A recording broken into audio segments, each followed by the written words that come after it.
রাত্রির এখন 1:15 হতে যাচ্ছে। আমার বর এখন বলছে আমি রসমালাই খাবো। তো এই রসমালাইটা অ্যাকচুয়ালি হয়ে গেছে। তো আমার বর খাওয়ার জন্য এরকম পুরো মালাই জমে গেছে প্রচুর।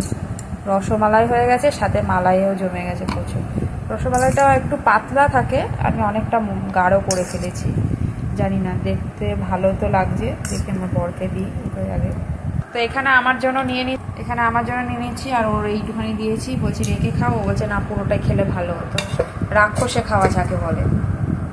আমার বর তো বলে যাচ্ছে ভালো ভালো, কিন্তু সত্যি দোকানের থেকেও খুব টেস্টি হয়েছে, প্রচুর টেস্টি। যদি এতে কেশর পড়তো তো আরও সুন্দর লাগতো খেতে। আর দারুণ হয়েছে, মানে যে খাবে একবার সে বারবার চাইবে। হেভি লাগছে খেতে। আমার তো এক বাটিতে মনে হয় পোষাবে না, অনেক বড় বাটির হলে এক বাটি তবে পুষিয়ে যেত। তো কারা কারা রসমালাই খেতে পছন্দ করো এরকম, অবশ্যই কমেন্ট করে জানাবে। কিন্তু আমার তো খেতে খুবই ভালো লাগে।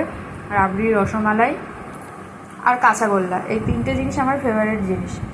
বাদ বাকি কোনো মিষ্টি ফিষ্টি অতটা আমি পছন্দ করি না, আর খেতেও ভালোবাসি না। তো যাই হোক, এখানে আমার বরের আর এখানে আমার। রাত্রিবেলা আমরা এখন ঠান্ডা ঠান্ডা রসমালাই খাবো। তো এখানে ভিডিওটা অফ করে দিলাম। আর আমার ভিডিওটা কেমন লাগলো না লাগলো অবশ্যই কমেন্ট করে জানাবে। আর আমার রাবড়িটা মানে বানিয়েছি সেটা দেখতে কেমন লাগছে সেটাও অবশ্যই কমেন্ট করে জানাবে, ভুলো না কিন্তু।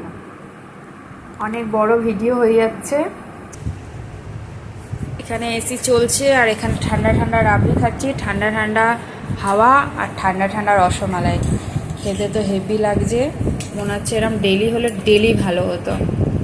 আমার তো খুবই ভালো লাগছে।